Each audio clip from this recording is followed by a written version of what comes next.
And now, Warming Center Wednesdays with the Flathead Warming Center and KGEZ's John Hendricks, where we tackle hard conversations around the complex causes of homelessness and discuss how we as a community can collaborate to address them. And joining me today, the Executive Director of the Warming Center, Tanya. How are you? Good. Thanks for having me. Sure. I want to ask you something right off the bat here before we get into this heavy conversation. You have been running this Warming Center. You're the one that brought it here.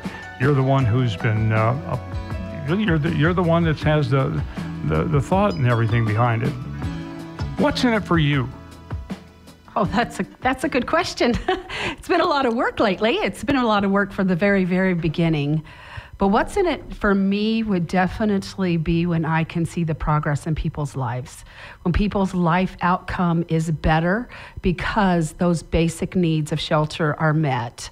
And I also believe that when people's basic needs are met, the community is stronger. So I do believe that it leads to a stronger community. What I want to dive into here with you is many of the things that people have said. We think there's a need for a warming center, but we don't want it in our neighborhoods. We hear this all the time from developers who are going to spend millions of dollars and make millions of dollars. Are you going to make a lot of money on the warming center? Oh, absolutely not. No, we don't make money. We're a nonprofit. We go and we receive funding. We get funding to be able to do what we do, but it's not a money-making opportunity at all. So, I mean, this is something I really want to make sure people understand, is that you're not doing this with the idea that you're going to make money. Absolutely not. We do this because we understand what people in our community need, the most vulnerable people in our community.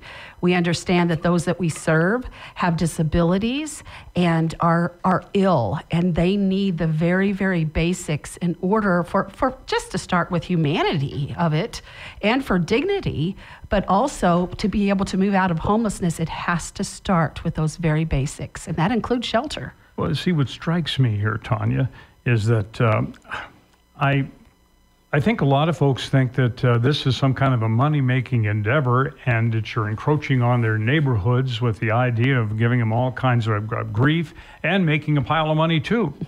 Well, I think, yes, but I think it's become very personal, and I do recognize that it is very personal if you have destruction on your lawn or right outside your business, to your livelihood. That is very, very personal. And so I recognize that. We're not in opposition of our neighbors in any way. However, there has to be dialogue. There has to be dialogue and not this division between if you support the warming center or if you don't. And we have to stop. We also have to stop grouping everyone together. The people that we serve are not criminals. And they're being grouped together with bad actors that are out there. And unfortunately, it could close down the warming center, the services that people need.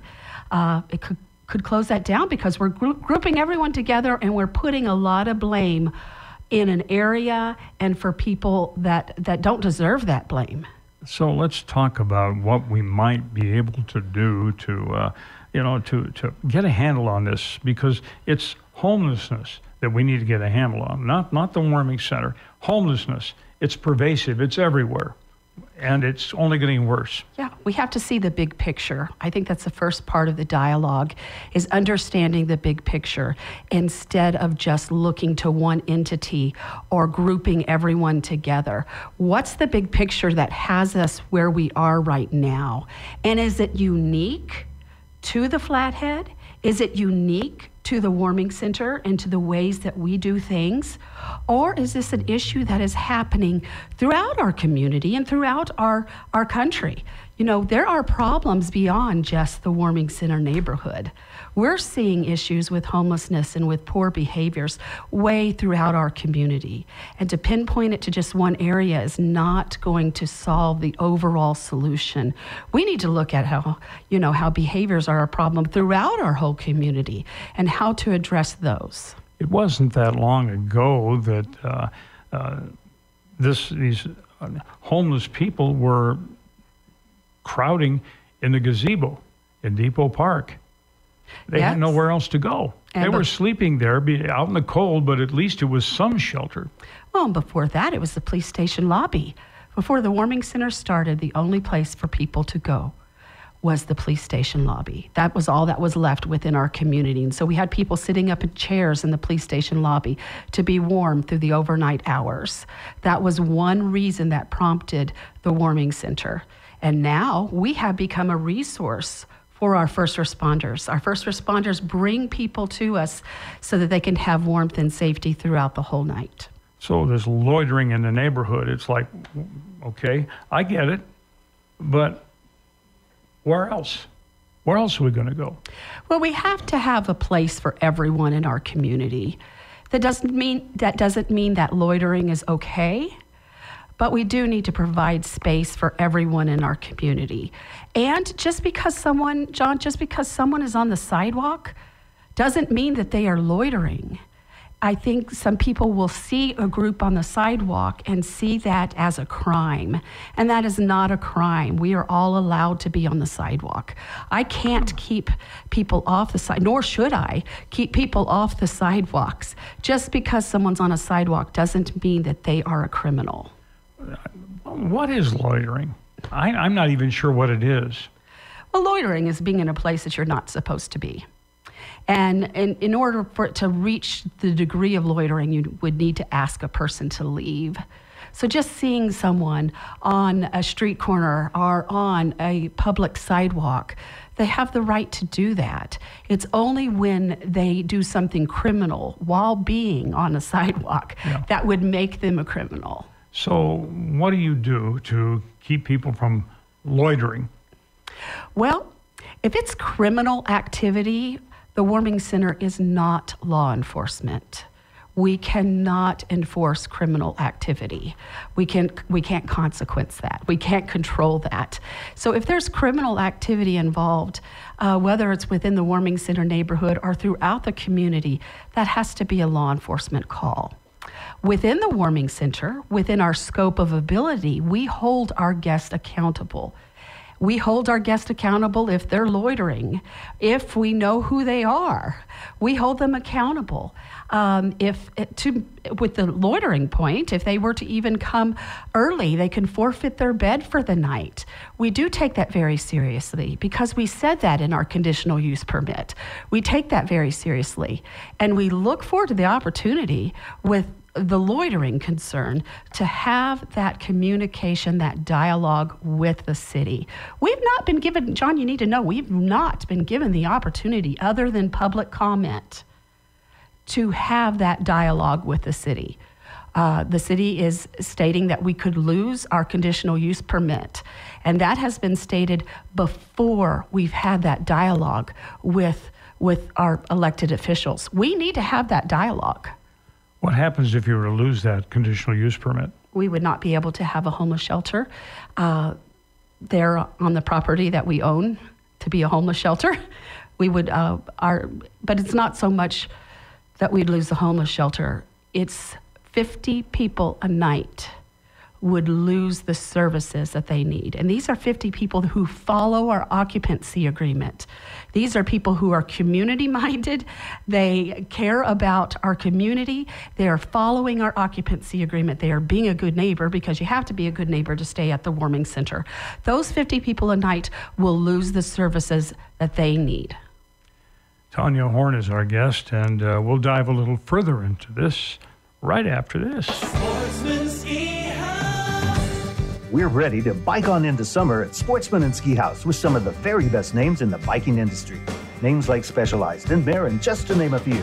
From seasoned pros to weekend warriors to kids and commuters, our bikes have the power to change lives. And when it comes to service, our two shops are ready to delight you with legendary service.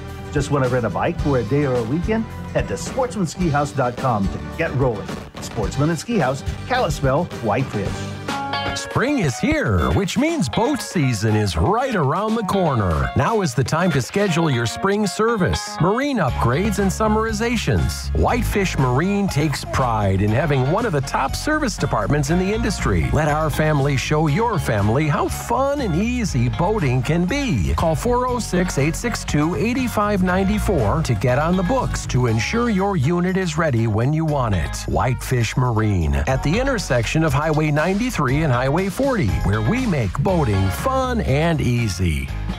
And now, back to Warming Center Wednesdays with the Flathead Warming Center and KGEZ's John Hendricks. The Executive Director, Tanya Horn, is with me. And so we're talking about crime and, police calls in the area.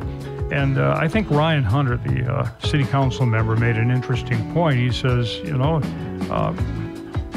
statistics don't necessarily in other words, causation, I think is the way he put it. And I think it's important to understand what these calls for service are that are apparently so many and more of them in the area than there were before. Calls to service does not equal crime. And calls to service do not tell us who it is that is causing the issues in the community. We need, as the Warming Center, if we're going to be blamed for the issues that are happening within the community, we need to understand who is doing it and is crime involved. Why are we looking at calls to service and not looking at crime rates? I don't know what to do with calls to service. Some people call, some people call when they see something that just bothers them. It doesn't mean that a crime has taken place. There's a big difference in my mind between calls to service and actual crime that has been committed. I think we all need to be more curious about crime instead of calls to service. One of the things that these statistics noted was that there were calls for service coming from the Warming Center itself. Can you address that? Yes, that's part of us being able to hold our guests accountable. But before that, I want to back up a little bit. I mentioned, and I say a lot, that we're a resource for the entire community. And that means that law enforcement, the first responders, the hospital ER, dispatch can refer people to beds for the Warming Center. Our entire community needs that because bringing people inside to warmth and safety makes the whole community safer. That is a resource that we need in our community. But there are some times that we are brought individuals that cannot follow our occupancy agreement, cannot meet the standards of safety for us to maintain a safe shelter. And unfortunately, sometimes we have to call law enforcement to come back and pick those individuals up. But part of holding people accountable is needing to call law enforcement. So those calls that are made from the actual Warming Center is to hold people accountable and to maintain a safe shelter. Well, you have a right to police service just like anybody else. Definitely when we are a resource for law enforcement as well, yes. And I think it's a valid point here that I thought that what Ryan Hunter said, our council member, he said correlation with causation. And the other thing that somebody said at the meeting the other night was statistics don't tell us what happened or why. And they certainly don't tell us who committed the crimes or even if a crime was committed. Absolutely. And the Warming Center cannot be responsible for those questions. We need those answers before we can point to who is responsible. And especially if we're pointing to taking away very basic needs that many people in our community need. They need the Warming Center services. This last winter, we served 324 individuals. Taking out a service that serves 324 vulnerable people, is that really our answer? Or is our answer to come together with dialogue, starting with dialogue and coming to solutions? We need our elected officials to get behind the people who are doing the work in the community and stop the blame. The people who are doing the work in the community aren't blaming our neighbors. We're not in opposition of our neighbors, But we need our elected officials to get behind the people who are doing the work and to be a part of the solution, not just talk about the problems. So in talking about the problems, how do we do that? Well, we're hoping as the Warming Center, as we're a part of the solution, we're hoping to have that opportunity with the community to really break it down. And instead of making assumptions of what some officials believe that we aren't doing, that we said that we would do in our conditional use permit and in our conditional use permit application, we deserve the opportunity to explain how we are doing that and to come to the table with solutions. How do you envision the Homeless Advisory Committee working? I've said that from the very beginning. You and I have talked about that a lot. And there was some progress made in it, and then the progress just died. But if we had an active Homeless Advisory Council where homeless individuals from the homeless community were at the table and had a voice alongside of our business partners and alongside of homeowners, first we could learn from each other. The homeless community members could hear about how behaviors affect homeowners and business owners, their livelihood.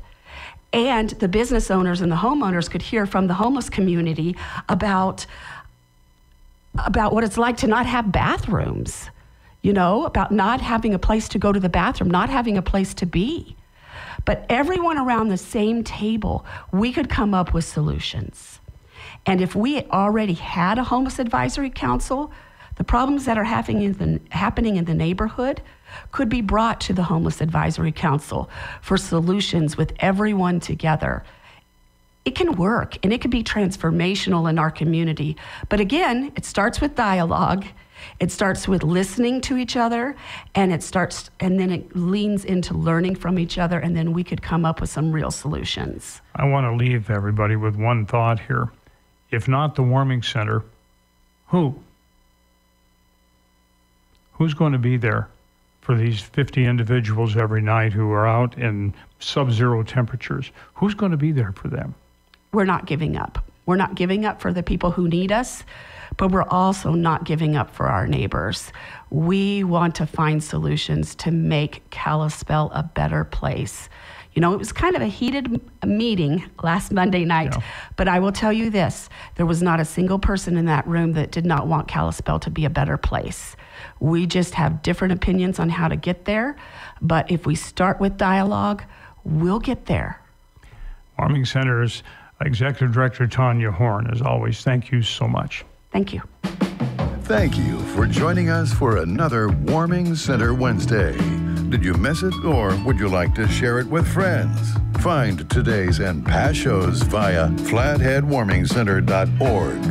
It's Warming Center Wednesdays on KGEZ 96.5 FM and 600 AM.